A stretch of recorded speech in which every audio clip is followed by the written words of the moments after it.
को मेरा नमस्कार एवं आप सभी का हार्दिक स्वागत है। गुरुजनों के ज्ञान, प्रेरणा एवं प्रयत्नों से व्यक्ति अपने जीवन संघर्षों से लड़ने योग्य बनता है। राष्ट्र निर्माण में समर्पित ऐसे सभी शिक्षकों को शिक्षक दिवस के उपलक्ष्य में मैं doctor Richa Handa, assistant professor, department of computer science, DP Vipra college, सभी का हार्दिक स्वागत एवं अभिनंदन करती हूँ। आज के इस राष्ट्रीय वेबिनार जिसका आयोजन डॉक्टर सर्वपल्ली राधाकृष्णन जी की जयंती के शुभ अवसर पर किया जा रहा है, जिसका विषय है शिक्षक दिवस। आज के इस वेबिनार में मुख्य अतिथि के रूप में हमारे बीच उपस्थित हैं प्रोफेसर जीडी शर्मा सर, कुलपति यूएसटीएम विश्वविद्यालय मेघालय एवं पूर्व कुलपति अटल बिहारी वाजपेयी विश्वविद्यालय बिलासपुर छत्तीसगढ़, तथा मुख्य संरक्षक के रूप में हमारे बीच उपस्थित हैं श्री अनुराग शुक्ला सर, अध्यक्ष प्रशासन समिति डीपी विप्र महाविद्यालय बिलासपुर, तथा संरक्षक के रूप में हमारे बीच हैं श्री राजकुमार अग्रवाल जी, सदस्य प्रशासन समिति डीपी विप्र महाविद्यालय बिलासपुर, तथा विशिष्ट वक्ता के रूप में हमारे बीच हैं डॉक्टर अंजू शुक्ला मैडम, प्राचार्य डीपी विप्र महाविद्यालय बिलासपुर।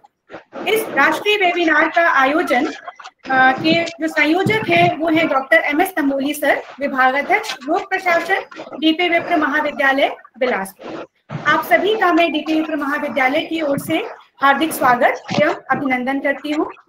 इस कार्यक्रम को आगे बढ़ाते हुए मैं इस कार्यक्रम के संयोजक डॉक्टर एमएस तंबोली सर, विभागाध्यक्ष लोक प्रशासन को आमंत्रित करना चाहूंगी कि वह इस वेबिनार के बारे में, राष्ट्रीय वेबिनार में प्रकाश डालें एवं हमें इसके बारे में इससे अवगत करें। Sir please.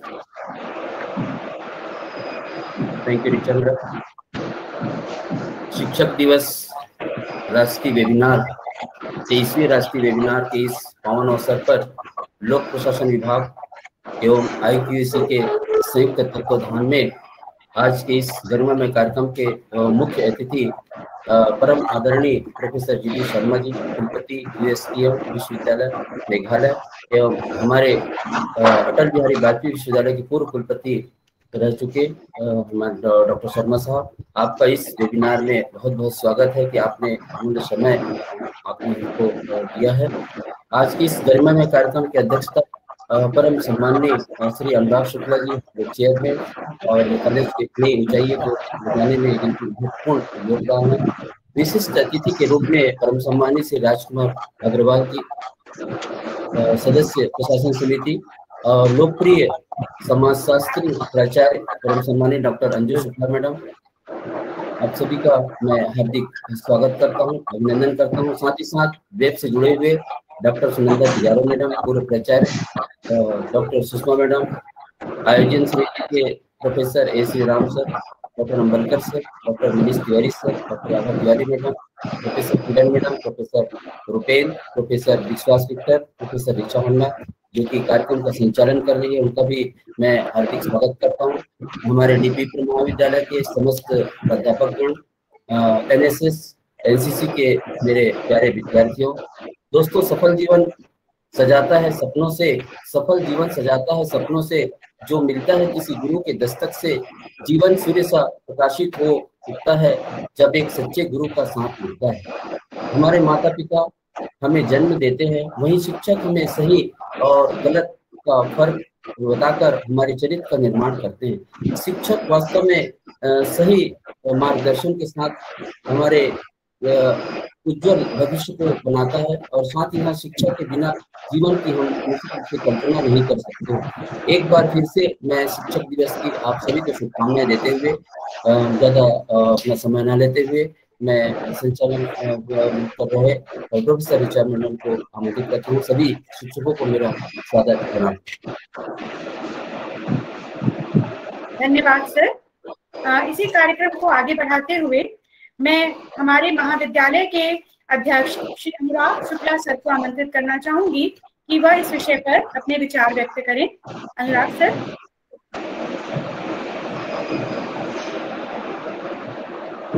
सर आप अनम्यूट हो जाइए, सर आपका माइक म्यूट है। अनुराग सर माइक म्यूट है। जी सर, आवाज आ रही है? जी सर, जी सर। आज के कार्यक्रम के मुख्य अतिथि हमारे पूर्व कुलपति आदरणीय श्री जी शर्मा जी का मैं हार्दिक स्वागत करता हूँ, अभिनंदन करता हूँ। और अभी वर्तमान में विश्वविद्यालय के कुलपति के पद पर विद्यमान हमारे महाविद्यालय के वरिष्ठ सदस्य श्री राजकुमार अग्रवाल जी, हमारे महाविद्यालय की प्राचार्य श्रीमती अंजू शुक्ला मैडम, और इस कार्यक्रम के संयोजक श्री तंबोली जी एवं सभी छात्र छात्राएं एवं सभी प्राध्यापक गण, सभी का मैं अभिनंदन करता हूं। आज के इस विषय पर प्रमुख रूप से मैं सभी शिक्षकों से आह्वान करना चाहूंगा कि विगत 1.5 वर्षों में इस कोरोना महामारी में सबसे सर्वाधिक नुकसान छात्रों का हुआ है। हमें इस महामारी में किसी तरह की व्यवस्था शासन एवं विश्वविद्यालय द्वारा दी गई, जिसके तरह ऑनलाइन में बच्चों को पढ़ना पड़ा और उन्हें एक वैकल्पिक व्यवस्था के तहत परीक्षा देनी पड़ी। और निश्चित रूप से इस 1.5 साल में छात्रों का जो नुकसान हुआ है उसकी भरपाई कर पाना बहुत ही कठिन है, और निश्चित रूप से उनके जीवन में कहीं न कहीं उन्हें कहीं पे आने वाले वर्षों में शून्य की स्थिति की भी अनुभव होगी। मैं सभी शिक्षकों से चाहता हूं कि इस भरपाई के लिए हम किसी भी तरीके का अतिरिक्त कक्षाओं की व्यवस्था करें, या ऐसा कोई सटीक प्रपोजल आप लोगों की ओर से आए जिसको हम क्रियान्वयन कर बच्चों को जिस भी विषय में कहीं पे कुछ कमी रह गई है उसकी भरपाई कर सकें।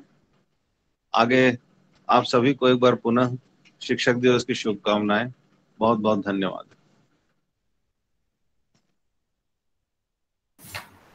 धन्यवाद सर।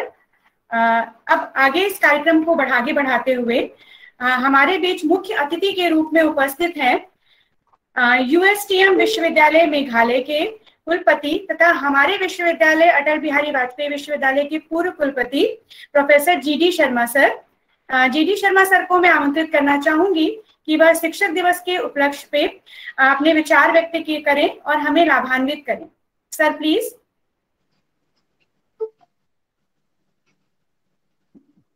सर आपका माइक म्यूट है सर।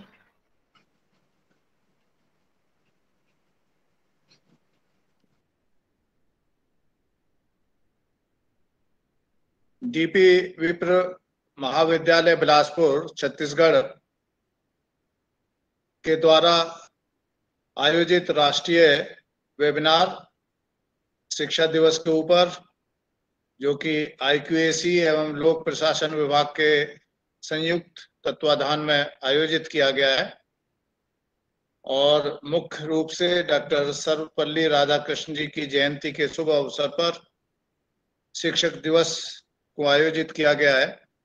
मैं सर्वप्रथम विश्वविद्यालय के तरफ से और अपनी तरफ से बहुत बहुत हार्दिक बधाई कि आपने इतना समय अपने सभी शिक्षकों के द्वारा, और जैसा कि श्री अनुराग शुक्ला जी बता रहे थे कि किस तरह से विद्यार्थियों के भविष्य के लिए चिंतन के रूप में क्या किया जा सकता है, उसको मुख्य उद्देश्य के साथ लेकर के, और इसमें उपस्थित श्री अनुराग शुक्ला जी, अध्यक्ष प्रशासन समिति डीपी विप्र महाविद्यालय, आदरणीय श्री राजकुमार अग्रवाल जी, सदस्य प्रशासन समिति डीपी विप्र महाविद्यालय, डॉक्टर श्रीमती अंजू शुक्ला जी, प्राचार्य डीपी विप्र महाविद्यालय, और इस राष्ट्रीय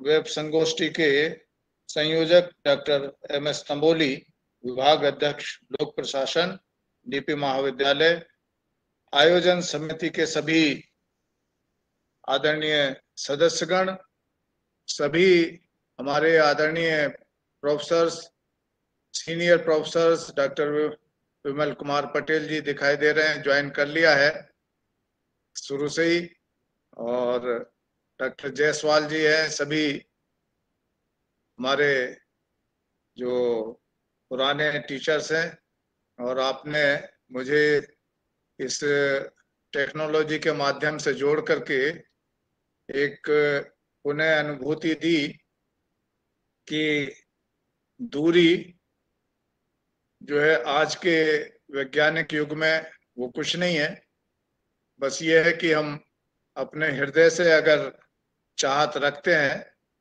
तो कोई भी कार्य संभव है। और मैं अनुराग जी की बात को और आगे बढ़ाना चाहूंगा कि जो हमारा उद्देश्य है, चाहे वो विश्वविद्यालय हो या महाविद्यालय या विद्यालय जो भी है, वो हमारे छात्र छात्राओं के भविष्य को लेकर के और उनको किस तरह से हम प्रदेश और देश के लिए सक्षम बनाए कि उनके अंदर जो पोटेंशियल है, जो क्षमता है और जो उनके स्वप्न है, उनको कैसे पूर्ण करने में सहायक बने।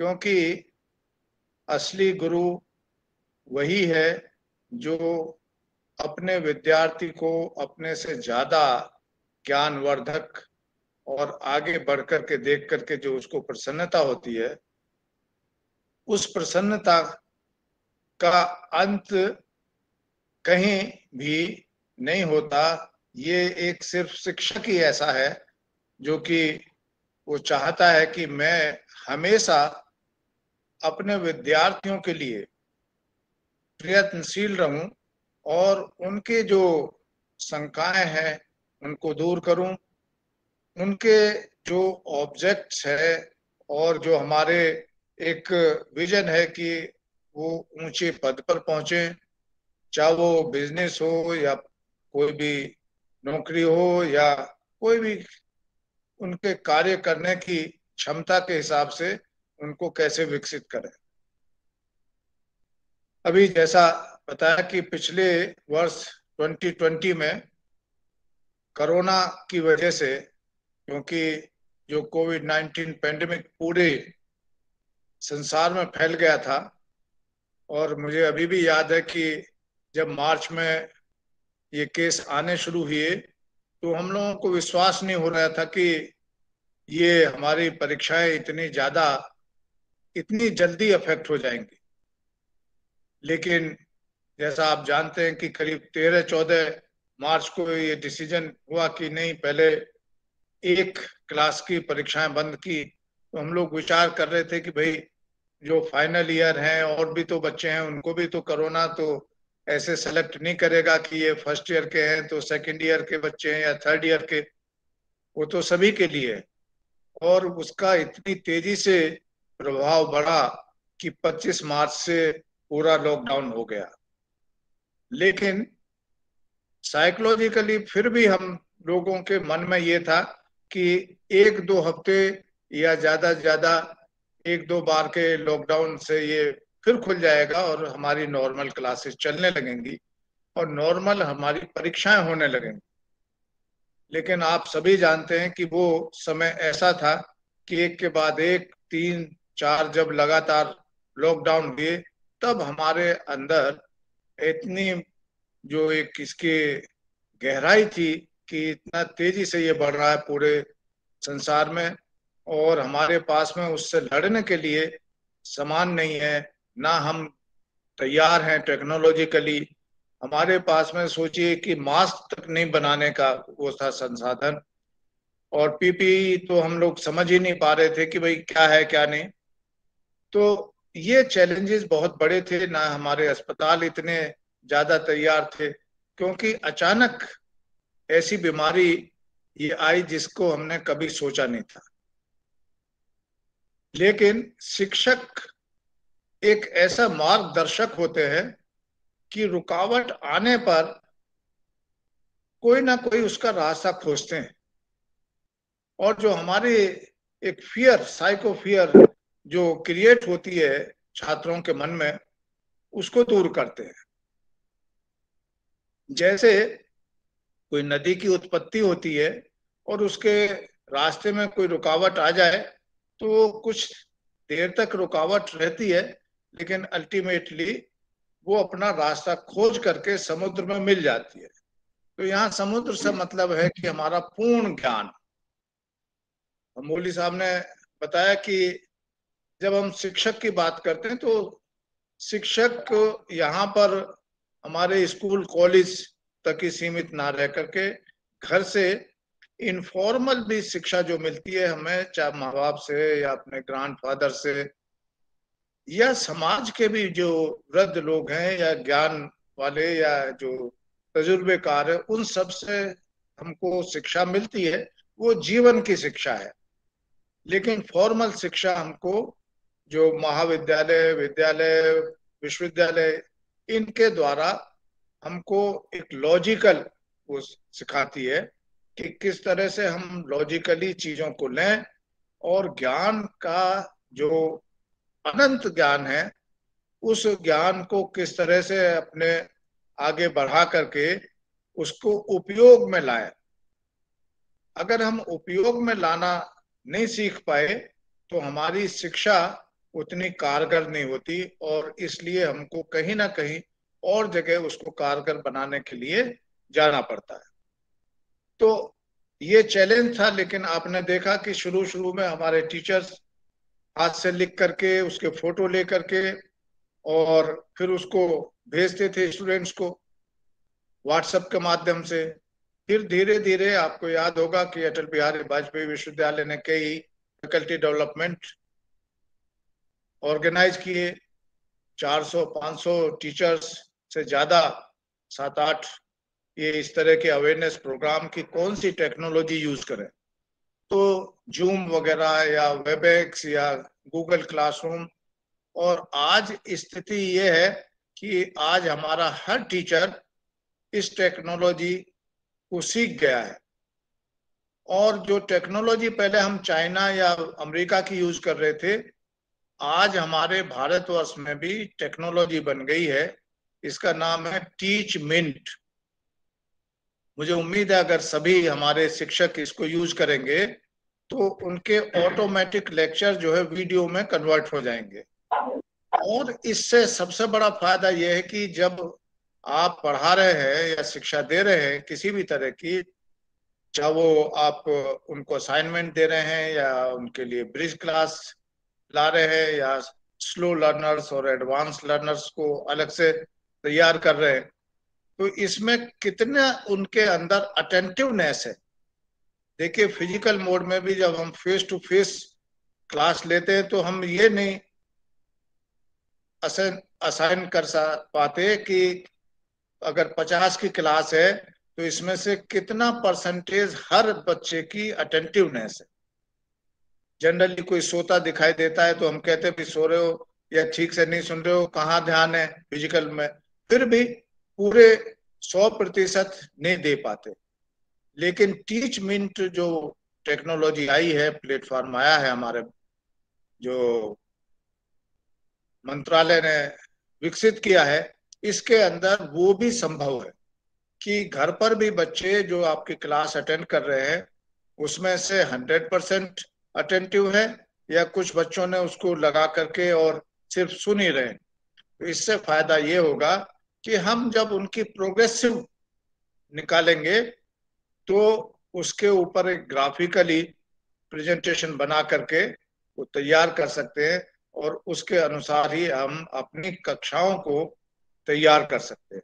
और अगली कक्षा के लिए वीडियो भी तैयार हो जाएगा तो उसमें भी सुधार कर सकते हैं। तो जो हमारा एक उद्देश्य है कि अपने ज्ञान का भी सतत विकास और इस ज्ञान के माध्यम से जो स्टूडेंट्स हैं उनमें ज्ञान के साथ साथ किस तरह से एप्लीकेशन वाला पार्ट जाए। अभी आपने देखा है कि यूजीसी ने जो नया रेगुलेशन लाया है उसमें 40% तक ऑनलाइन कोर्सेज हम रख सकते हैं। मल्टीपल एंट्री और मल्टीपल एग्जिट का प्रावधान रेगुलेशन के द्वारा कर दिया है, यानी कि अब हम इनको ला सकते हैं। तो जैसा कि आप जानते हैं कि हमारा उद्देश्य जो है कभी कभी हम करना चाहते हैं लेकिन विश्वविद्यालय के अंतर्गत आने की वजह से जब तक विश्वविद्यालय उसको लागू नहीं करता तो कॉलेज में लागू करने में समस्या कभी कभी आती है। तो कैसे करें, कैसे अपने स्टूडेंट्स को और आगे बढ़ाएं जो कि और कॉलेज में या विश्वविद्यालय में भी ना हो। तो इनके ऊपर हम मूक्स कोर्स जो कि फ्रीली अवेलेबल है, अगर हम कॉलेज की तरफ से कर रहे हैं, एडिशनल जो हमारा सिलेबस है वो तो ठीक है, लेकिन हर बच्चे के लिए मूक्स कोर्स जरूरी है। करीब 400 से ज्यादा मूक्स कोर्सेज हर उसमें अवेलेबल है। और यूजीसी ने अभी अपने उस पर वेबसाइट पे LOCF learning outcome curriculum framework का सिलेबस डाल दिया है। तो यानी कि हर कोर्स का आउटकम क्या है, अभी आप सभी जानते हैं कि नेक भी अभी पूछती है कोर्स का आउटकम, प्रोग्राम का आउटकम। तो हमारी टीचिंग जो है अब ये टेक्नोलॉजी ओरिएंटेड अधिक होनी चाहिए, क्योंकि इसको हम जोड़ रहे हैं अपने भारतीय जो हमारी ट्रेडिशनल शिक्षा पद्धति थी, जिसमें गुरुकुल पद्धति थी और जो शिक्षा थी एकदम मुफ्त या फ्री थी, लेकिन समाज के द्वारा उसका जो भार था वो ग्रहण किया जाता था। और उस समय जो भी शिक्षा दी जाती थी वो जरूरत के हिसाब से और जो आसपास के रिसोर्सेस थे उनके विकास में किस तरह से हमारे जो छात्र छात्रा योगदान दे सकते हैं उसके हिसाब से रहती थी। इसीलिए जो हमारे वर्ल्ड फेमस भी यूनिवर्सिटी थी, चाहे वो तक्षशिला हो जो कि अभी पाकिस्तान में चली गई है, नालंदा हो, विक्रमशिला हो या वेबकी हो, तो सभी उत्तर में, दक्षिण में, पूर्व में, पश्चिम में जो विश्वविद्यालय थे, इन आधार की वजह से वो अपने में स्पेशलाइज थे। अगर लॉ की एजुकेशन पानी है तो अधिक नालंदा उसके लिए फेमस है, अगर मेडिकल और उससे पानी है तो तक्षशिला फेमस थी। और इस तरह से जो वहां के टीचर्स थे वो स्पेशलाइज्ड, चाहे वो लैंग्वेज हो जैसे संस्कृत में पाणिनि थे, अर्थशास्त्र में हम अभी भी जो हमारे अर्थशास्त्र के ज्ञाता एकदम माने जाते हैं। और इस तरह से जो चाहे वो मैथमेटिक्स हो, ये हमारे स्पेशलाइज्ड जो प्रोफेसर थे वो उस क्षेत्र में थे। अभी इन स्पेशलाइज्ड क्षेत्र को एक साथ में हम महाविद्यालय में ले आए हैं और इस तरह से हर विभाग को अपना एक इस तरह के स्पेशलाइज्ड फॉर्म में देना है कि किस तरह से वो एप्लीकेशन ओरिएंटेड उसको ले आए। तो ये किसी भी महाविद्यालय या विश्वविद्यालय के लिए संभव नहीं है कि सारी सुविधाएं क्रिएट हों। इसलिए ये सुविधाओं को किस तरह से हम लें, मूक्स कोर्स के द्वारा या आपस में MOU साइन करने के द्वारा। अभी बहुत इंडस्ट्रीज आगे आ रही हैं। जो नेशनल एजुकेशन पॉलिसी 2020 आई है उसके बहुत सी चीजें अभी लागू हो रही है UGC के माध्यम से, और उसका मेन उद्देश्य ये है कि हम लिबरल शिक्षा की तरफ जाएं और जो बच्चे हैं उनके जो इंटरेस्ट है उसके हिसाब से जाए, जिससे कि उसके अंदर जो प्रतिभा है उसको पूरी तरह से विकसित होने का अवसर मिले। और जो सुविधा हमारे यहाँ नहीं है वो सुविधा दूसरे जगह ले, और इस तरह से जो वो क्रेडिट अर्न करेंगे दूसरे महाविद्यालय या इंस्टीट्यूट में, वो क्रेडिट को यहाँ पर ट्रांसफर कर दें। तो अभी ये भी रेगुलेशन UGC ने ला दिया, एकेडमिक बैंक ऑफ क्रेडिट। ये पहली बार इस तरह का हमारे देश में ऐसा संभव हो रहा है कि हम अपने बच्चे को कहीं भी फ्रीडम दें। उसका हमको हिसाब रखना पड़ेगा कि उसने एक सेमेस्टर में मान लीजिए कोई इंजीनियरिंग की शिक्षा लेना है तो अपने से संबंधित ले सकता है, कोई म्यूजिक की शिक्षा लेना है या कोई मान लीजिए मास कम्युनिकेशन की शिक्षा को जोड़ना चाहता है एक सेमेस्टर, तो ये अभी यूजीसी ने इसको संभव किया है। क्योंकि डीपी विप्र एक ए ग्रेड कॉलेज है, तो अब यूजीसी के माध्यम से जो नई नई चीजें आ रही हैं उनको जोड़ना बहुत जरूरी है, तभी हम अपना ए ग्रेड मेंटेन कर पाएंगे।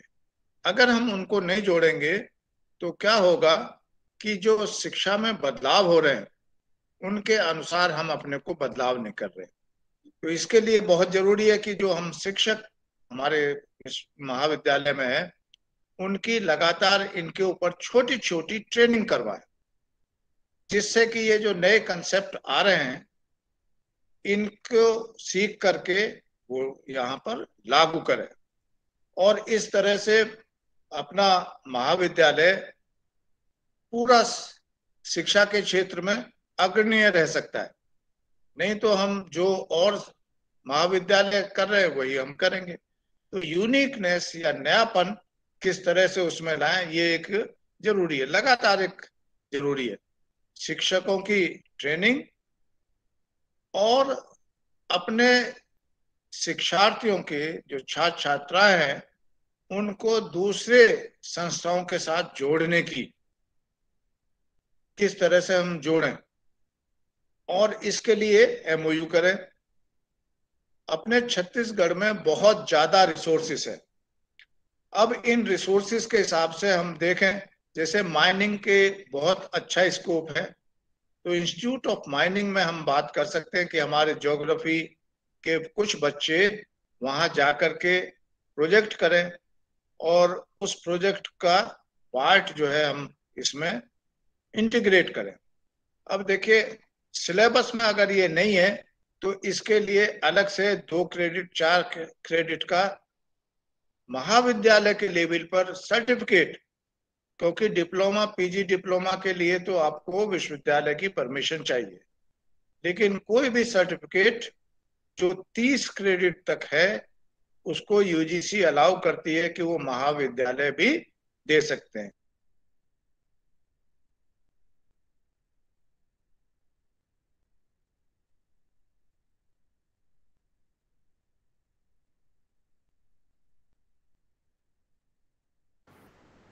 शर्मा सर, आप म्यूट हो गए हैं sir. Thank you sir. James वगैरह की जो माइनिंग अपने प्रदेश में है, कोल माइनिंग से संबंधित है कि किस तरह से इससे हाई एनर्जी लेवल कोल को हम सेपरेट करें। तो हमको अपने प्रदेश की जरूरतें किस तरह से शिक्षा में जोड़ी जाए, और यही कारण था क्योंकि हमारा टॉपिक भी जो आज सर्वपल्ली डॉक्टर राधाकृष्णन जी के मार्गदर्शन के हिसाब से रखा गया, जिनको बाद में भारत रत्न भी दिया गया, क्योंकि वो चाहते थे शुरू से ही, वो स्टूडेंट ओरिएंटेड थे, और इसीलिए कई जगह ऑक्सफोर्ड यूनिवर्सिटी तक में वो प्रोफेसर थे, और यहाँ बीएचयू विश्वविद्यालय के कुलपति के पद पर भी रहे, और आजादी के तुरंत बाद उन्हीं की अध्यक्षता में हायर एजुकेशन का कमीशन बना, और उनकी जो रिकमेंडेशन थी वो आज भी लागू है कि हम किस तरह से यूनिफॉर्मिटी लाएं, ऐसी शिक्षा लाएं जो हृदय, हैंड और माइंड, ये तीनों को कंबाइन करें। और इसी शिक्षा नीति को महात्मा गांधी जी भी चाहते थे, लेकिन किन्हीं कारणोंवश हमारा शिक्षा का जो बदलाव होते होते ऐसा हो गया कि हैंड और हार्ट इसमें से कम हो गए, होते चले गए, और माइंड यानी सिर्फ नॉलेज ओरिएंटेड ही शिक्षा लेने लगी। और यही कारण है ज्यादातर कारपोरेट या जो हमारे जो जॉब क्रिएशन या जो संस्थाएं हैं या बिजनेस वाले हैं, वो कहते हैं कि ये आज की शिक्षा इतनी ज्यादा रिलेवेंट नहीं है। तो ये रिलेवेंस इसीलिए हमारा धीरे धीरे गया क्योंकि हमने हैंड को खो दिया। जो ये स्किल वाली शिक्षा है, हमको अपने महाविद्यालय में मूक्स कोर्सेज को यूज करके और भी जो प्लेटफॉर्म है, चाहे वो नेपटाल का है या CEC का है या विदेश के भी, अभी फ्री में आपको शिक्षा मिल रही है कोरोना की होने की वजह से। जो हमारा अंतर राष्ट्रीय संस्थाएं हैं, कॉमनवेल्थ लर्निंग रिसोर्सेस, ये 4,000 3,000 यूरो के जो कोर्स की कीमत है उसको फ्रीली इंडियन स्टूडेंट्स को दे रहे हैं। तो हम उसके साथ में जोड़ दें तो उससे हमारे विद्यार्थियों को, क्योंकि अभी टेक्नोलॉजी सभी के पास है, सभी ज्यादातर स्टूडेंट्स अपने उनके पास में ये मोबाइल है जिससे वो जुड़ सकते हैं। सिर्फ कुछ ही स्टूडेंट ऐसे हैं जिनके पास में प्रॉपर मोबाइल या लैपटॉप नहीं है, लेकिन वो, मुझे उम्मीद है कि जो हमारे कंप्यूटर सेंटर्स वगैरह हैं वहां पर जा करके शिक्षा टेक्नोलॉजी के माध्यम से प्राप्त कर सकते हैं। और आज का जो हमारा मेन उद्देश्य यही है कि हम किस तरह से अपने शिक्षक के जो दायित्व है और जो शिक्षक के द्वारा नई नई दिशाओं को, जो चैलेंजेस आए हैं, जो चुनौतियां आई हैं कोरोना की वजह से, अपने स्टूडेंट्स के लिए किस तरह से नए रास्ते दिखाएं और इन रास्तों को देख करके वो अपने सिर्फ परीक्षा की तैयारी तक ना सीमित रखें, बल्कि अपने जो क्षमता है उसको विकसित करने के लिए पूरे वर्ल्ड में जो सुविधा अवेलेबल है। आपको जान करके हैरानियत होगी कि अब हमारे स्टूडेंट जो करीब 10 लाख विदेशों में पढ़ने जाते थे, और विदेश वालों ने क्या किया है कि ऑनलाइन सारे कोर्सेज शुरू किए हैं, तो वहां नहीं जा रहे हैं। तो जो उनको एक्सपोजर वहां जाकर के मिलता था वो नहीं मिल रहा है। तो क्यों नहीं हम ऑनलाइन टेक्नोलॉजी के माध्यम से अच्छे अच्छे कोर्स सेलेक्ट करके, हर डिपार्टमेंट कम से कम 5-7 कोर्स सेलेक्ट करे जो कि फ्रीली अवेलेबल है, और उनको कंपलसरी करे कि हम अपने स्टूडेंट्स को देंगे। और इस तरह से जो आपके स्टूडेंट्स का आउटकम होगा वो बहुत ही सक्षम और सबसे अलग अलग हट करके होगा, और आप देखेंगे कि उससे प्लेसमेंट भी बढ़ेगा और उससे हमारे जो स्टूडेंट्स हैं इनटेक भी बढ़ेगा। हालांकि ये देखा गया है कि जो हमारा ऑनलाइन माध्यम है उसमें कुछ ऐसी चीजें आ रही हैं जो साइकोलॉजी को अफेक्ट कर रही है। खास तौर से साइको फियर काफी बच्चों में आ रहा है, डिप्रेशन काफी बच्चों में आ रहा है, क्योंकि उनके जो इंटरेक्शन थे फेस टू फेस फ्रेंड्स के साथ में इंटरेक्शन, जो अपनी समस्याओं को जो शेयर करते थे वो नहीं हो पा रहे हैं। और दूसरा जो एक और जो असर छात्रों के ऊपर है कि वो अपने भविष्य को लेकर के, कि क्योंकि बहुत जॉब्स जो है खत्म हो गए हैं, बहुत तरह के, बहुत के पेरेंट्स या घर में किसी की भी मृत्यु होने के कारण कि कब क्या हो जाएगा, और इस तरह से पूरी हमारे सोशल इंटरेक्शन बदल गए इस कोरोना की वजह से। तो इसको कैसे ओवरकम करें, ये हमारे शिक्षक के माध्यम से ही संभव है कि हम अपने को क्यों ना ऐसा प्रोडक्टिव बनाएं कि जो आर्टिफिशियल इंटेलिजेंस वगैरह है, मशीन लर्निंग है, तो उनको उस तरफ क्रिएटिव कर दें। अलग अलग लैंग्वेज, अभी लैंग्वेज इस पर ऑनलाइन अवेलेबल है।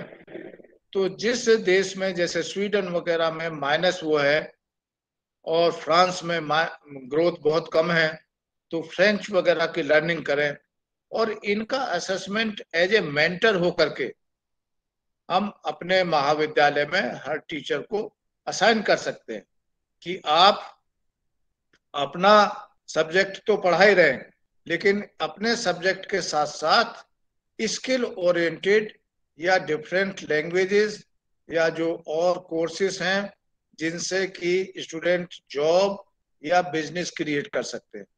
जैसे कॉमर्स डिपार्टमेंट है, अभी आप देख रहे हैं कि ऑनलाइन बिजनेस इतना ज्यादा पॉपुलर होता जा रहा है, तो किस तरह से ऑनलाइन बिजनेस क्रिएट कराएं जो सर्वे के माध्यम से देखें कि क्या रिक्वायरमेंट है और उस रिक्वायरमेंट को कैसे फुलफिल किया जाए।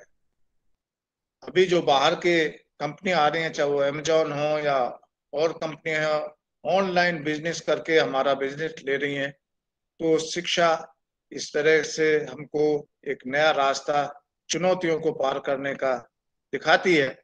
और जो सर्वपल्ली डॉक्टर राधाकृष्णन भी यही चाहते थे कि जो भी हम सेलिब्रेशन करें, जो शिक्षक का एक स्थान है समाज में, जो वो एक बदलाव लाता है, और उस बदलाव के कारण जो देश का विकास होता है, चाहे वो सामाजिक विकास हो, आर्थिक विकास हो, वो तभी संभव है जबकि वो कंटिन्यूअसली उसमें बदलाव लाए और इनोवेशन करे। अगर इनोवेशन नहीं है, यानी इंक्रीमेंटल चेंज, कई बार हम सोचते हैं कि इनोवेशन का मतलब टोटल चेंज, वो तो डिस्कवरी हो जाएगी जो कि बहुत कम हो पाती है, लेकिन इंक्रीमेंटल जो चेंज है वो उसी समय और उसी से संभव है कि जब हम एक्टिविटी ओरिएंटेड टीचिंग करें। आप देखेंगे कि अगर हमारी टीचिंग सिर्फ लेक्चर गिविंग है, वो बहुत ही 10 से 15% ही रिमेम्बरेंस लाती है। लेकिन अगर फ्लिप मोड में है, या जो हम कहते हैं कि एक्टिविटी या ग्रुप डिस्कशन या ग्रुप ओरिएंटेड हमारी टीचिंग लर्निंग सिस्टम है, उससे 80-90% तक रिटेंशन होता है। तो ज्ञान का रिटेंशन और एप्लीकेशन किस तरह से हो, ये हम ब्लूम्स टैक्सोनॉमी के माध्यम से ही सीख पाएंगे। और ब्लूम टैक्सोनॉमी को अगर हम लाएंगे अपने टीचिंग लर्निंग में, तो हम देखेंगे कि हमारे जो छात्र है वो इसके माध्यम से अपने को अच्छे तैयार कर सकते हैं कम्युनिकेशन में, लैंग्वेज में, और उनका जो कॉन्फिडेंस बिल्टअप होगा वो बेटर होगा।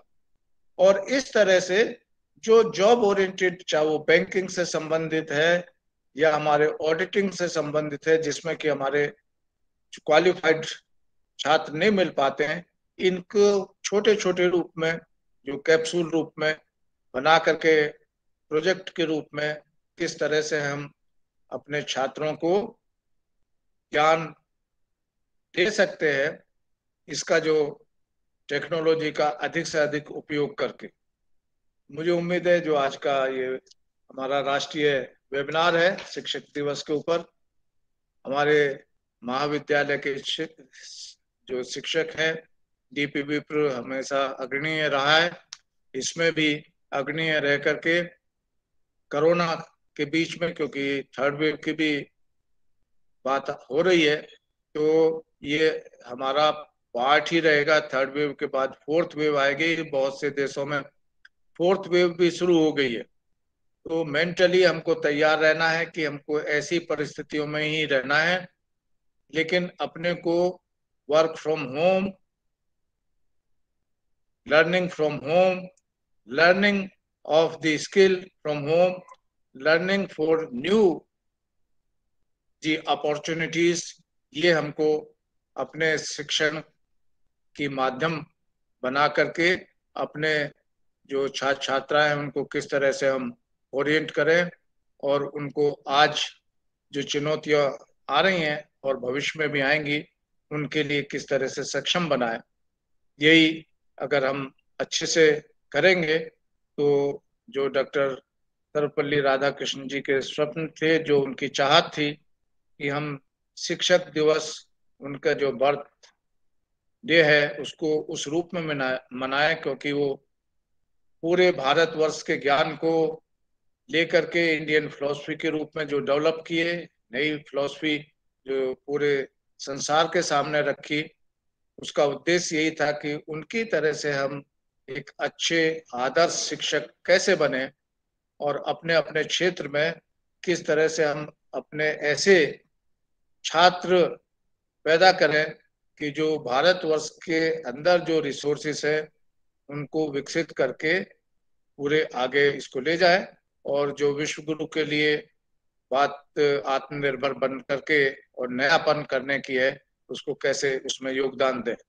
मुझे उम्मीद है कि आज का जो राष्ट्रीय वेबिनार डीपी विप्र महाविद्यालय के IQAC और जो लोक प्रशासन विभाग के द्वारा आयोजित किया गया है, वो एक नया अध्याय इसमें शुरू करेगा और इसके माध्यम से जो डीपी विप्र महाविद्यालय के छात्र छात्राएं होंगे वो एक अपना यूनिकनेस ला करके इस शिक्षा को और आगे बढ़ा करके अपने लिए नई नई अपॉर्चुनिटीज उत्पन्न कर पाएंगे। मुझे आप सबने अपने विचार शेयर करने का अवसर दिया, उसके लिए आप सभी को बहुत बहुत धन्यवाद, खासतौर से मैडम अंजू शुक्ला जी को और आप सबको इस टेक्नोलॉजी के माध्यम से मिलने का मतलब वर्चुअल मिलने का एक अवसर मिला। उस सब के लिए आप सभी को बहुत बहुत धन्यवाद और नमस्कार। धन्यवाद। धन्यवाद सर, आपने हमें शिक्षा नीति और नई तकनीकी से जुड़ी बहुत सारी जानकारियों से अवगत कराया तथा हम आपके बहुत आभारी हैं जो आपने हमारा निमंत्रण स्वीकार किया और हमें तथा हमारे इस वेबिनार को अपना अमूल्य समय दिया। बहुत बहुत धन्यवाद सर। इसी कड़ी को आगे बढ़ाते हुए मैं हमारे महाविद्यालय की प्राचार्य डॉक्टर अंजू शुक्ला मैडम से अनुरोध करना चाहूंगी, मुख्य वक्ता के रूप में अनुरोध करना, विशिष्ट वक्ता के रूप में मैडम हमारे बीच उपस्थित हैं। मैं उनसे अनुरोध करना चाहूंगी कि वो पर अपने विचार हमारे बीच शेयर करें। Madam please. धन्यवाद ऋचा मैडम। आज का जो यह गौरवशाली कार्यक्रम हमारे महाविद्यालय डीपी विप्र महाविद्यालय बिलासपुर के IQAC विभाग एवं राजनीति शास्त्र तथा लोक प्रशासन के संयुक्त तत्वाधान में आयोजित किया गया है। आज बड़ा हर्ष का दिन है और समस्त शिक्षागत जगत में शिक्षकों के लिए गौरव का दिन है कि आज एक दिन हमारे लिए प्राध्यापकों के लिए विशेष रूप से मनाया जाता है। ज्ञान को सबसे ऊपर का दर्जा दिया गया है और इसीलिए शिक्षक को या हम गुरु कहें उनको समाज विशेष रूप से सम्मानित करता है और हम भी गुरु को बहुत सम्मानित करते हैं। पूरा समाज के अखंड मंडलाकारम व्याप्तम येन चराचरम येन दर्शितम तत्पदम तस्मै श्री गुरुवे नमः। गुरु तो वह है जो इससे पूरे तो अखंड जो मंडलाकार जो ब्रह्मांड है, उस ब्रह्मांड में जो ज्ञान का प्रकाश फैलाता है, तो उस गुरु के चरण में हम लोग झुकते हैं, प्रणाम करते हैं। देखिए हमारे भारत देश में एक मंत्र पढ़ा जाता है, ओम त्र्यंबकम यजामहे सुगंधिम पुष्टि वर्धनम उर्वारुकमेव बंधनाता मृत्युर्मोक्षे मामृता। मतलब हम उस तुम त्रिभुवन गुरु वेद बखाना आन जीव पामर का जाना, वह त्रिभुवन गुरु किसको प्रणाम करते हैं? जो त्रिनेत्रधारी है, मतलब जो सूर्य चंद्र और अग्नि को अपने नेत्र के रूप में धारण किया है। और नेत्र मतलब हमारी सूक्ष्म ज्ञान शक्ति, दिव्य शक्ति, और जो हलाहल का पान करता है और हलाहल के पान करने के बाद भी जिसको अभिमान नहीं है, और उसलिए उस तत्व को हम शिव तत्व कहते हैं। और शिव तत्व ही गुरु तत्व है। गुरु हमेशा अमानी होता है, निरंकारी निरअहंकारी होता है। उसको अपने ज्ञान के प्रति, अपनी दिव्यता के प्रति कोई अहंकार नहीं होता। वो बड़े सहज और सरल भाव से रचनात्मक विचार को लेकर के, उद्यमी आचरण को लेकर के अपने बच्चों से जुड़ता है, अपने विद्यार्थियों से जुड़ता है, और उसके पास जो कुछ भी है वह समस्त उस शिष्य में उड़ेल देना चाहता है, ताकि समाज में ज्ञान का प्रकाश फैल सके और हमारा समाज निरंतर गतिशील हो सके। जैसे क्या है कि सूर्य प्रकाश का प्रतीक और गति का प्रतीक है, चंद्रमा शीतलता का प्रतीक है और अग्नि दाहकता का प्रतीक है। तो हम शीतल भी रहें, ठंडा भी रहें और हमें किसी को जलाने की ताकत भी रहे जिस समय आए, तो हम चारों तरफ प्रकाश फैलाएं, लेकिन गतिशीलता का प्रकाश, जड़ता का प्रकाश नहीं। यही इस मंत्र में। और सुगंधिम, जो समस्त संसार में ज्ञान की सुगंधि भी फैलाए और ज्ञान दान दे करके समाज को पुष्ट करे, जो पुष्टि को बढ़ाने वाला है। ऐसे तत्व, शिव तत्व को ही गुरु तत्व माना गया और इसीलिए वो प्रणम्य है, वो आदर के पात्र है। और यदि इस प्रकार का ज्ञान, इस प्रकार के शिक्षा से गुरु यदि संसार को आप्लावित कर देता है तो मृत्यु ही हमारे लिए मोक्ष की तरह, मृत्यु का भय खत्म हो जाता है, मृत्यु महोत्सव बन जाता है और जीवन के रहते ही व्यक्ति जीवन मुक्ति बन जाता है। सा विद्या या विमुक्त, यह विद्या वह है जो हमें मुक्ति प्रदान करे। विद्या का संबंध रोजगार से या रोजी रोटी से या पेट भरने से नहीं है। विद्या तो वह जो हमें आत्मचिंतन, आत्मनिर्भरता, आत्मज्ञान प्रदान करता है और जो हमें अहम ब्रह्मास्मि से लेकर के अयम आत्मा और चिदानंद रूप शिवोहम शिवोहम की शिक्षा देता है, वही विद्या है। और गुरु तत्व वही है, शिक्षक तत्व वही है जो हमारी उस आत्म चेतना के द्वार को खोलता है, जहां हम यह समझ पाते हैं कि मुझ में और अन्य प्राणियों में, संसार के 84 लाख योनियों में और मानव में क्या अंतर है।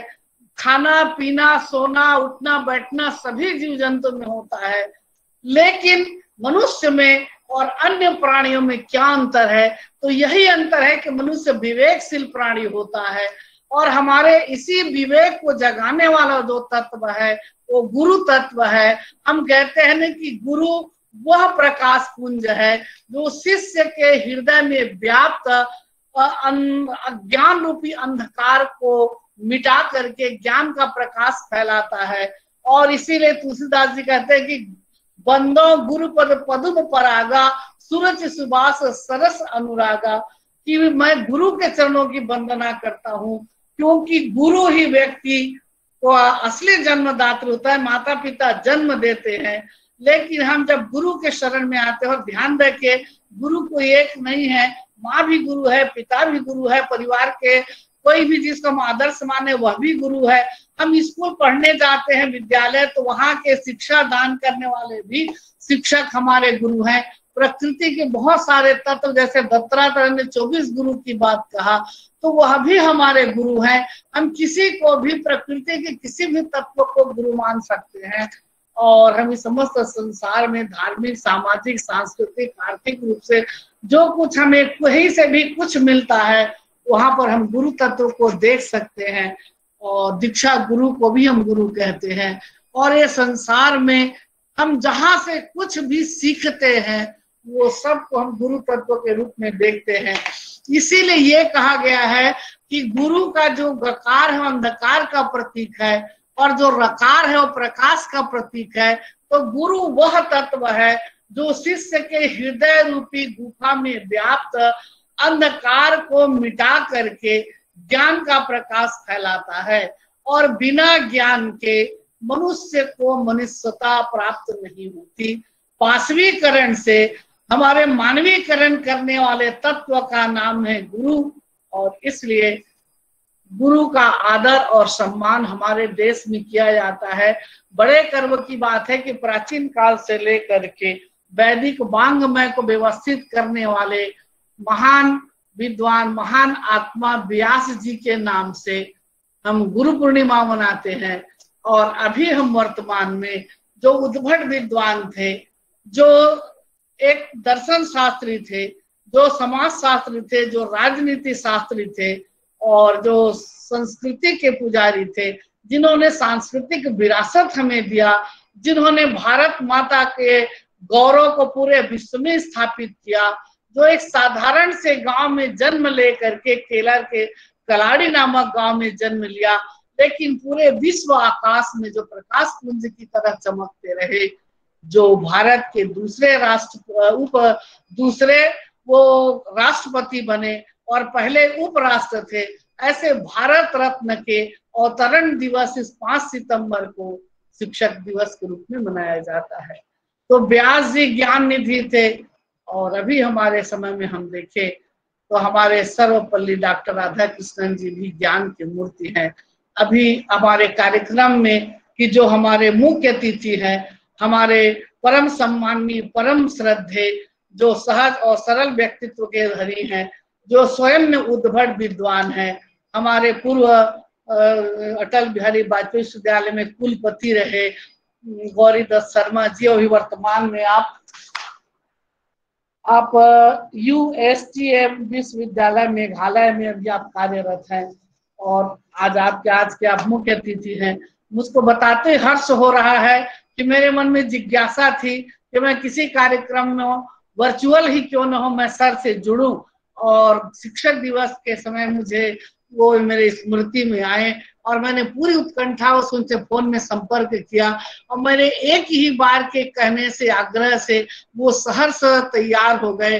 वो सचमुच में बहुत ही विद्वान के साथ साथ इतने सहज और सरल है और मैं हमेशा उन्हें अपना पथ प्रदर्शक मानती थी।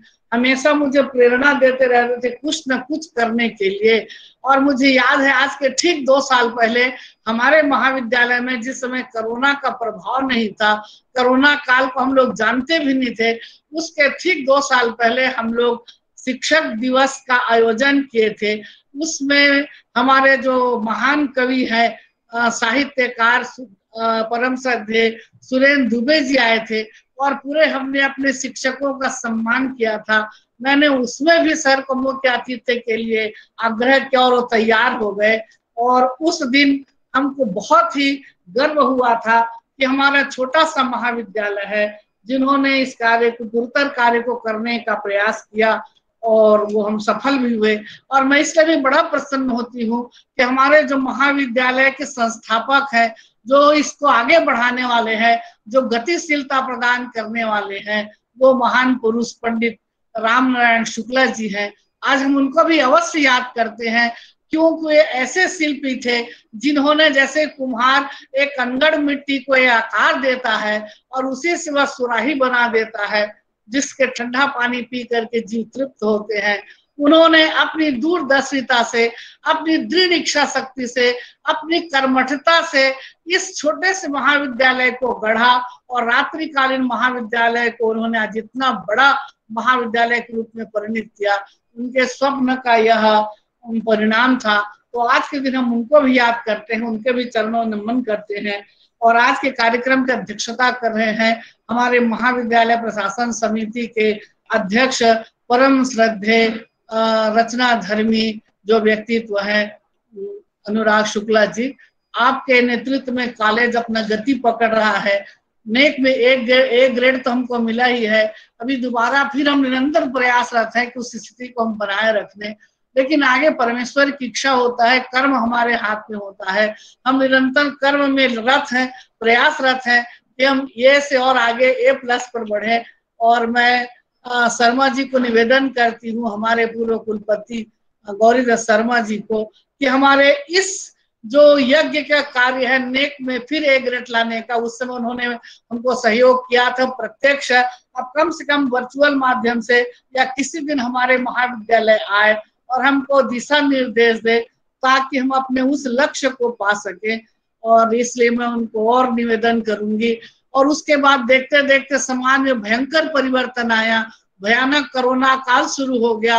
और ऐसा कोरोना काल, ऐसा विकट परिस्थिति कि जिसका हल न तो विश्व के किसी देश के पास, न कोई सामरिक शक्ति के पास, न कोई आर्थिक शक्ति के पास, न चिकित्सक के पास, न वैज्ञानिक के पास, सभी का सोच और विचार और शक्ति सब धराशायी हो गए कोरोना के सामने में। और पूरा विश्व महासंकट में घिर करके वह काल कवलित होने लगा, वह किम कर्तव्य विमूढ़ होने लगा कि क्या करे और ना करे। लेकिन फिर भी अदम्य साहस को लेकर के, जीने की लालसा को लेकर के हमारे मानवीय समाज ने जीने का प्रयास किया। और इधर उधर जहां तक भी मिले उन्होंने ज्ञान, अपने ज्ञान के माध्यम से पूरे धर्म शास्त्र को, आयुर्वेद को और विज्ञान को उन्होंने खंगाला। और किसी भी तरह से इस भयंकर बीमारी से लड़ने के लिए सामाजिक दूरी बनाकर, इसके चैन को तोड़ करके, सैनिटाइजर बना के, मास्क पहन करके और फिर वैक्सीन का प्रयोग करके इससे लड़ने की क्षमता पैदा किया। हजारों लोग खत्म हुए प्रथम लहर में भी, और द्वितीय में तो एक प्रकार का हाहाकार मच गया था कि कैसे प्राण रक्षा करें। अब बोल रहे हैं तीसरी लहर आएगी और चौथा लहर कौन जाने। तो हमें इस बात को तो जरूर प्रकृति ने सिखा दिया कि किसी भी परिस्थिति से जीने के लिए और लड़ने के लिए हमें वैकल्पिक व्यवस्था रखना चाहिए। और पहले हम चाक डस्टर पर पढ़ाते थे, धीरे धीरे ये ऑनलाइन की स्थिति शुरू हुई। लेकिन मैं शर्मा जी को, गौरीदत्त शर्मा जी को मैं धन्यवाद देती हूँ। एक दिन कोरोना काल आने के पहले यूनिवर्सिटी में कुछ लेक्चर था, तो उन्होंने कहा था कि आज जल्दी से जल्दी ये सब वर्चुअल पढ़ाई का, ऑनलाइन का विकास हो रहा है, तो आप लोग जो इस प्रकार की पद्धति 40% कम से कम प्रयासरत रखिए कि बच्चों को आप ऑनलाइन से जोड़े। और मुझको तो उन्होंने खुद ही कहा था कि तुम महाविद्यालय में डिजिटल बोर्ड की स्थापना करवाओ, स्मार्ट क्लास बनवाओ। और मैं सर को बता दूं कि हमारे 2 डिजिटल बोर्ड स्थापित हो गए, 12 प्रोजेक्टर स्थापित कर दिया और 2 स्मार्ट क्लास बन गए, 2 अभी बन रहा है। तो हम 6 स्मार्ट क्लास पूरी बनाने की तैयारी में, हमारा 2 एकदम तैयार है, 2 बन रहा है और 2 बनेगा। और हम प्रयासरत है कि कभी भी इस प्रकार की परिस्थिति आती है तो हमारे पास एक वैकल्पिक व्यवस्था रहे। हम चाक डस्टर से पढ़ाने के लिए, ऑनलाइन पढ़ाने के लिए, पीपीटी से पढ़ाने के लिए, डिजिटल बोर्ड में पढ़ाने के लिए, और अपने लेक्चर को दे करके हम उसको रजिस्टर्ड कर ले, हम उनको बच्चों के पास अलग से एक लेक्चर में भेज सके। इस प्रकार की सारी व्यवस्था में लगे हुए हैं और जरूर इस प्रकार का प्रयास में हमको सफलता मिलेगी। और अभी आपने अपने पूरे लेक्चर में बहुत सारे इस व्यवस्था, इस प्रकार की कठिन परिस्थिति से लड़ने के लिए आपने जो विकल्प सुझाया है, जरूर मैं आपसे और फोन में संपर्क करूंगी और उन विकल्पों पर विचार करेंगे। हमारे चेयरमैन भी इसी पर हमेशा चिंता करते हैं कि यह जो भयंकर कोरोना काल चला और इसकी क्षतिपूर्ति के लिए हम क्या करें। 2 साल से हमारा पूरा शिक्षा पद्धति ठप पड़ गया, विद्यार्थियों का महाविद्यालय आना बंद हो गया, मोबाइल के सहारे हम जुड़ते रहे और ऑनलाइन परीक्षा लिया गया। और ऑनलाइन परीक्षा लेकर के बच्चे घर में परीक्षा दिए, कॉपी जचा गया, रिजल्ट निकाला गया, कुछ को प्रमोट किया गया। ये सारे परिस्थिति से हम कैसे करें, हम अपने ज्ञान की जो क्षति उसे कैसे पूरा करेंगे, और भविष्य में इस प्रकार की परिस्थिति आती है तो किस प्रकार हम ज्ञान दान करेंगे, ये सारे बहुत सारे चीजों पर विचार करना है। और एक कोई न कोई हमको सुझाव निकाल के रखना है कि ताकि वो कठिन समय में काम आए। क्योंकि व्यक्ति वही है, ज्ञानी वही है जो कठिन समय के आने के पहले उसके संबंध में सोच करके कोई न कोई निष्कर्ष रखता है, कोई न कोई सुझाव रखता है कि भयावह परिस्थिति आ जाती है तो हम उसके संबंध में क्या विचार करेंगे, कैसे समाज को व्यवस्था देंगे। और इसीलिए गुरु को मार्गदर्शक कहा गया है, पथ प्रदर्शक कहा गया है कि गुरु वह है जो अपने रचनात्मक विचारों से, अपने वह रचनाधर्मी आचरण से समाज को ऐसा दिशा निर्देश दे कि कठिन से कठिन परिस्थिति में भी समाज में जीने की संभावना बनी रहे। क्योंकि कोई भी बीज जब वह फल बन करके पक करके गिर जाता है तो उसका अंत नहीं होता, उस फल की चरम परिणति होती है। लेकिन उसी फल के अंतर्गत हजारों बीज विद्यमान रहते हैं जो पुनः सृष्टि की संभावना को रखते हैं। वह बीज धरती पर पड़ता है और सूर्य और प्रकाश और किरण पा करके वह बीज फिर अंकुरित हो जाता है और फिर सृष्टि की रचना होती है। तो इसलिए हम इस प्रकार का सोच रखें कि कोई भी परिस्थिति, यदि मृत्यु भी आता है तो एक अवस्था मात्र है। भगवान कृष्ण गीता में कहते हैं कि देहिनो अस्मिन् यथा देहे कौमारम यौनम जरा तथा देहांतर प्राप्ति धीरज तत्र मुह्यति। कि जैसे जन्म होता है, बच्चा शैशवावस्था में रहता है, बाल्यावस्था में रहता है, युवावस्था में रहता है, प्रौढ़ा और युवा, फिर वृद्धावस्था, और मृत्यु भी एक अवस्था है कि मृत्यु होने के बाद भी उसमें फिर जो जीवन का बीज रहता है उस जीव को पुनः जन्म धारण करना पड़ता है। तो इसलिए हर कठिन परिस्थिति के लिए जो विचार करके रखे और जो संभावना तलाशे, वही गुरु होता है, वही शिक्षक होता है। और इसलिए शिक्षक को राष्ट्र निर्माता कहा गया। बहुत पहले हमारे जो गुरु थे चाणक्य ने उद्घोष किया कि शिक्षक ही राष्ट्र निर्माता है। और उस समय एक प्रकार की राजनीतिक विसंगति की स्थिति आ रही थी। सांस्कृतिक रूप से हमारा देश एक है, लेकिन राजनीतिक रूप से हमेशा यहाँ पर आक्रमण होते रहा विदेशियों का। और जब दरास नामक पारसी का आक्रमण हुआ तो उन्होंने पोरस को तैयार किया और पोरस के अत्याचार से भारत को मुक्त किया। और उसके बाद अलेक्जेंडर के आक्रमण को पूरी दुनिया जानती है, वो कैसे भारत में आक्रमण करते हैं। और तब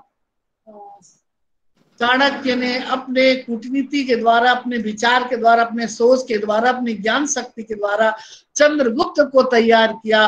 और चंद्रगुप्त वह महान सम्राट जिन्होंने उत्तर से दक्षिण, पूर्व से पश्चिम, काबुल, कंधार के जाते तक उन्होंने भारत में एक छत्र राष्ट्र की स्थापना की।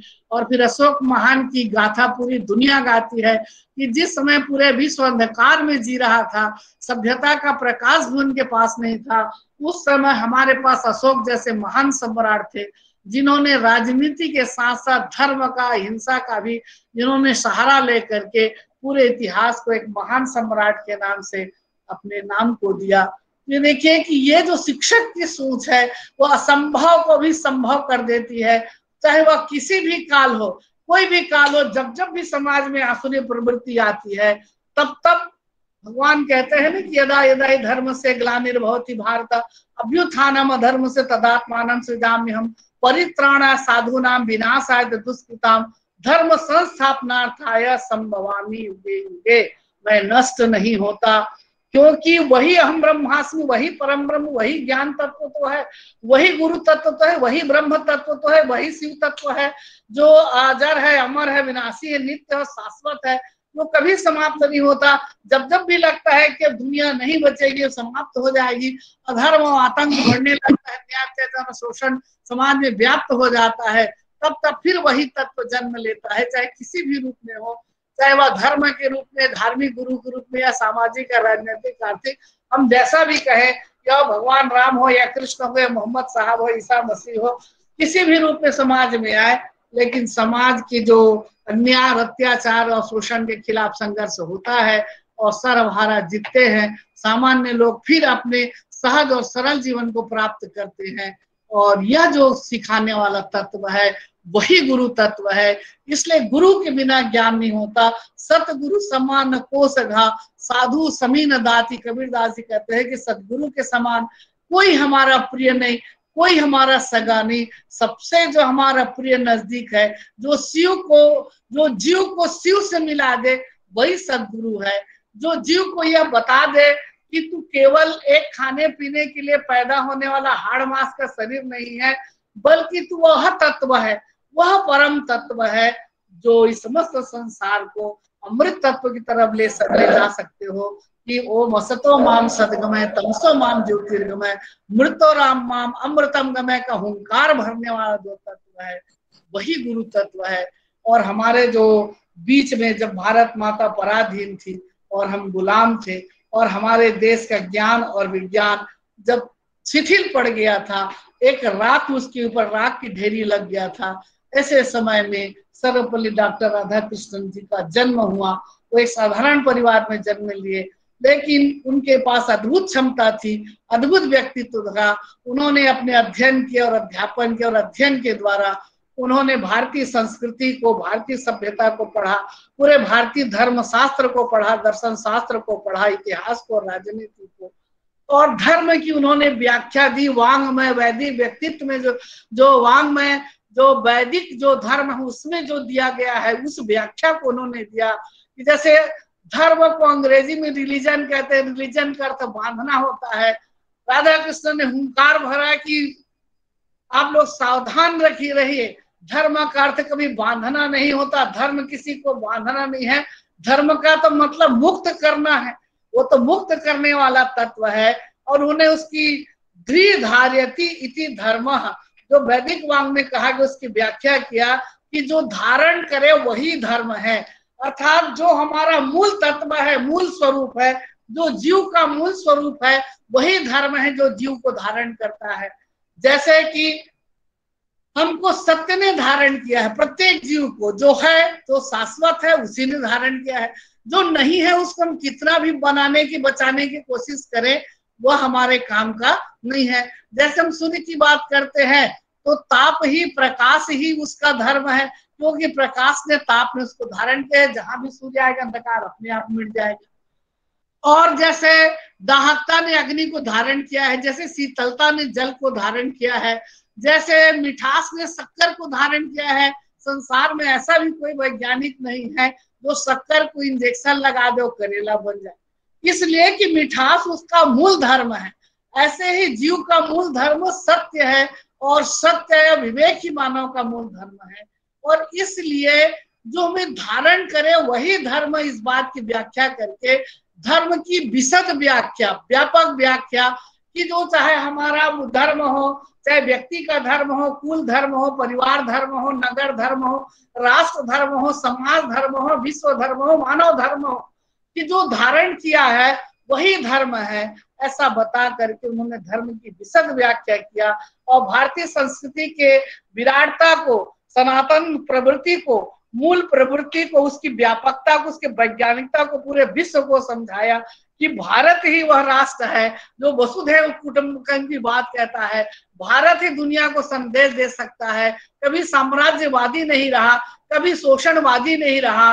भारत ने एवं निजम परावेति गणना लघुचेत साम उदार चरिता नाम तो वसुधैव कुटुंबकम की उन्होंने शिक्षा दिया।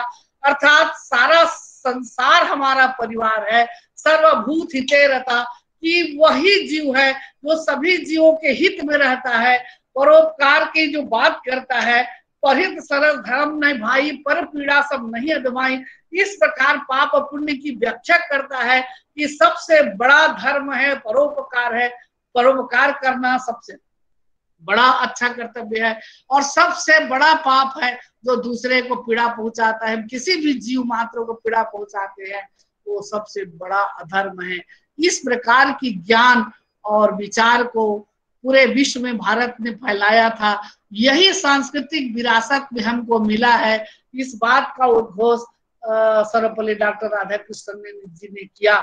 और इतने वो महान व्यक्तित्व के धनी थे कि साधारण परिवार से वो राष्ट्रपति के पद को सुशोभित किए। ये हमारे भारत का भाग्य था, हमारे देश का भाग्य था कि डॉक्टर राजेंद्र प्रसाद जैसे हमको राष्ट्रपति मिले, डॉक्टर राधा कृष्णन जैसे राष्ट्रपति मिले। और इन लोगों ने अपनी प्रशासनिक क्षमता के द्वारा, अपनी ज्ञान क्षमता के द्वारा, अपनी विद्वता के द्वारा पूरे विश्व में भारत माता को गौरवान्वित किया। और जिस समय विषम परिस्थिति थी कि तत्काल भारत आजाद हुआ था, बहुत छोटा सा शैशवावस्था में था, उन्होंने इसको परिपुष्ट किया और आगे बढ़ाया। तो इसलिए आज हम उनको याद करते हैं। और राधा कृष्ण इस बात को जानते थे कि चूंकि शिक्षक ही राष्ट्र निर्माता है, कोई भी हो, चाहे सुनार हो, लुहार हो या अन्य जो व्यवसायी हो, वो धातु को नया रूप देते हैं, बनाते हैं, लेकिन शिक्षक तो स्वयं मानव को बनाता है। मानव संसाधन विकास मंत्रालय का हिस्सा है।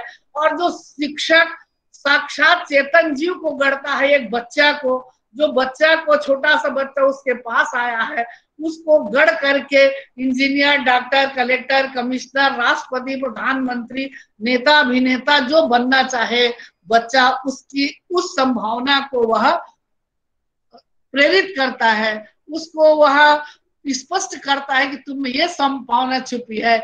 और ये भी बताता है कि चाहे कुछ भी बनो, हम जो भी बने अपनी पूर्ण निष्ठा के साथ बने। हम में जो गुण है, जो संभावना है, यदि हम पूर्ण निष्ठा के साथ बनते हैं, एक किसान भी बने, एक हम साधारण इंसान भी बने, तो अपनी पूर्ण निष्ठा के साथ बने, तभी हम संपूर्ण मानव बन सकते हैं। और जब मनुष्य क्या व्यक्तित्व पूर्णता को प्राप्त करने लगता है, तब उसी को ब्रह्म कहा जाता है। भगवान राम मनुष्य के रूप में पैदा हुए, लेकिन उनके व्यक्तित्व ने जब पूर्णता को प्राप्त किया तो मर्यादा पुरुषोत्तम राम से वो परम ब्रह्म विष्णु, प्रभ विष्णु राम कहलाने लगे। भगवान कृष्ण मानव रूप में संसार में आए, लेकिन जब उसके व्यक्तित्व ने पूर्णता को प्राप्त किया तो हम वंदे गुरु, जगत गुरु कर कृष्ण की आराधना करने लगे कि वासुदेव सुतम देवम कंस चारुमर्दनम देवकी परमानंदम कृष्णम वंदे जगत गुरु। तो इस प्रकार क्या है, इस संसार में उन संभावनाओं को जो तलाशता है, जो उकेरता है, उसी का नाम गुरु तत्व है। और इसलिए हम हमेशा गुरु के चरणों में यदि नत रहेंगे, यदि गुरु परंपरा को हम निर्वाह करेंगे, यदि गुरु के आदेश का पालन करेंगे, गुरु के प्रति सम्मान का भाव रखेंगे, तो चाहे वह माता के रूप में गुरु हो, चाहे पिता के रूप में हो, चाहे पारिवारिक कोई सदस्य के रूप में गुरु हो, प्रकृति तत्व के रूप में गुरु हो, स्कूल गुरु हो। आज भी स्कूल में जिस शिक्षकों ने हम लोगों को ज्ञान दान दिया, कुछ शिक्षकों का आज भी याद हम नहीं भुला सकते। मैं बहुत छोटी थी, प्राइमरी क्लास में पढ़ती थी, और सुरेश चंद्र शर्मा नाम के एक सर थे, जिसको हम लोग औरिध्या गुरु जी कहते थे उनको। उन्होंने हमको इतना अच्छा शिक्षा देने का प्रयास किया, समभाव से, तटस्थ भाव से, बाल मन में अंकित वह चित्र आज भी याद है, आज भी उसके प्रति हम नतमस्तक हैं। मिडिल स्कूल में थे तो एक सबनिस मैडम करके थी, जो पूरे वात्सल्य भाव से हम लोगों को शिक्षा देती थी, आज भी उनको याद करते हैं। और जब हम हाई स्कूल में थे तो एक कवि थे, महान कवि थे, और बहुत अच्छा पढ़ाते थे, पढ़ाने की उनकी जो कला थी, विद्याभूषण मिश्रा जी, हम उनको भी नहीं भुला सके कभी। वो जिस समर्पित भाव से, जिस पूरी निष्ठा के साथ वो अपने पेशा को जीते थे और हम लोगों को शिक्षा देते थे, आज भी कहीं न कहीं पर लगता है कि अभी हम प्रोफेसर बने हैं और पढ़ा रहे तो उनका छाप कहीं न कहीं हम पर है। तो इसलिए देखिए कि हम जन्मजात माँ के गर्भ से तो जो कुछ सीख के आते ही आते हैं, क्योंकि ऐसी मान्यता है कि सीखने की जो प्रक्रिया है माँ के गर्भ से शुरू हो जाता है। जैसे अभिमन्यु ने माँ के गर्भ में चक्रव्यूह भेदन सीखा, और जैसे भक्त प्रहलाद ने विष्णु भक्ति को, सत्य को, और सत्य के आराधन को और राम नाम को उन्होंने माँ के गर्भ से नारद जी से सीखा था, तो शुरू हो जाता है। लेकिन इस संसार में आकर के हमारी सामाजिकरण की प्रक्रिया शुरू होती है और सीखना निरंतर चलता है। तो उस सीख की प्रक्रिया में जिस जिस तत्व से हमारा संपर्क होता है, जिस जिस हमको ज्ञान दान प्राप्त होता है, वो सभी हमारे गुरु है, सभी हमारे लिए आदरणीय हैं। और इसलिए हम इस समाज के जो दिशा निर्देशक रहे, चाहे वह व्यास हो या वह जैमिनी हो, पेले हो, सुमंतु हो, वैश्य पायन हो, या भगवान कपिल हो, कणाद हो, या गौतम ऋषि हो, इन सब के चरणों में प्रणाम करते हैं। और हमारे जितने गुरु हैं, विश्व के जितने गुरु हैं, उन सब के प्रति श्रद्धा व्यक्त करते हैं। सर्वपल्ली डॉक्टर राधा कृष्णन के प्रति हम हृदय से श्रद्धांजलि व्यक्त करते हैं। और हमारे महाविद्यालय के जो संस्थापक प्राचार्य रहे और अध्यक्ष महोदय रहे, पंडित रामानंद शुक्ला जी, जिन्होंने भी निरंतर प्रयास किया, वो भी एक छोटे से सपना को लेकर आगे बढ़े थे, और इतना बड़ा उनके प्रयास के कारण, अथक प्रयास के कारण एक शिक्षा जो जगत में उनका नाम हो रहा है। और यह जो विप्र महाविद्यालय एक बहुत बड़ा रूप धारण किया है, 5000 बच्चे जहाँ पढ़ रहे हैं, और विधि महाविद्यालय भी है उन्हीं के प्रयास से, और शिक्षा महाविद्यालय भी डीपी विप्र महाविद्यालय के नाम से है। ये उनके अथक प्रयास का परिणाम है। हम हमेशा उनको याद करते रहेंगे और प्रेरणा लेते रहेंगे कि आदमी सोच ले तो कोई चीज असंभव नहीं होता, और दृढ़ इच्छा शक्ति बना ले तो कांटों में भी चलना मुश्किल नहीं होता। तो उनको भी मैं याद करती हूँ। और डॉक्टर राधा कृष्णन के लिए मैं 2 शब्द अपना जो स्वयं का विचार है, स्वयं की कविता में कहती हूँ कि हे जगत के ज्ञानदायक, हे जगत के ज्ञानदायक, शिक्षा के लिए तुम मसाल, भारत माता के हर एक सांस में जो बसे हैं प्रिय प्राण लाल। धर्म की व्यापकता को समझ, धर्म की व्यापकता को समझ, अहम ब्रह्मास्मि को नया अर्थ देकर, अयम ब्रह्मास्मि को नया अर्थ देकर बढ़ाया राष्ट्र का मान, बढ़ाया राष्ट्र का मान। सतयुग त्रेता द्वापर या कलयुग ये तो कहने की चीज है, सतयुग त्रेता द्वापर ये तो कहने की चीज है। यदि व्यक्ति ठान ले तो बन जाता है युग पुरुष, यदि व्यक्ति ठान ले तो बन जाता है युग पुरुष। सृष्टि के आधार में हो तुम, सृष्टि के आधार में हो तुम कर्णाधार। कायनात मानो, ब्रह्मांड मानो, या मानो अखिल संसार। कायनात मानो, ब्रह्मांड मानो, या मानो अखिल संसार। शिक्षा के जगत में तुम्हारा फैलता रहा प्रकाश, शिक्षा के जगत में तुम्हारा फैलता रहा प्रकाश। हे विश्व के प्राणाधार, हे विश्व के प्राणाधार, हे शिक्षकों के पथ प्रदर्शक। शिक्षक दिवस के दिन है बारंबार तुमको प्रणाम, शिक्षक दिवस के दिन है बारंबार तुमको प्रणाम। और इस प्रकार से अखिल गुरु त्रिभुवन नमस्ते, भगवान विष्णु को अखिल गुरु कहा गया, और त्रिभुवन गुरु भगवान शंकर को कि तुम त्रिभुवन गुरु वेद बखाना। और इस प्रकार से जो गुरु है उन सभी गुरु के चरणों में प्रणाम करते हुए एक बार में जो सभी लोग कहते हैं कि गुरुर् ब्रह्मा गुरुर्विष्णु गुरुर्देवो महेश्वरा गुरु साक्षात परम ब्रह्म तस्मै श्री गुरुवे नमः कहते हुए अपनी वाणी को विराम देते। धन्यवाद मैडम, आपने इतनी अच्छी प्रकार से हमें कई जानकारियां दी शिक्षा से जुड़ी हुई, तथा आप हमेशा शिक्षा की नई तकनीकियों से जुड़ी हुई चीजों से हमें सीखने और सिखाने के लगातार प्रेरित करती रहती हैं। तो धन्यवाद मैडम। अब इस कड़ी में आगे बढ़ते हुए मैं लोक प्रशासन विभाग की प्राध्यापक प्रोफेसर किरण दुबे मैडम से अनुरोध करना चाहूंगी कि वो आभार प्रदर्शन करें। Madam please.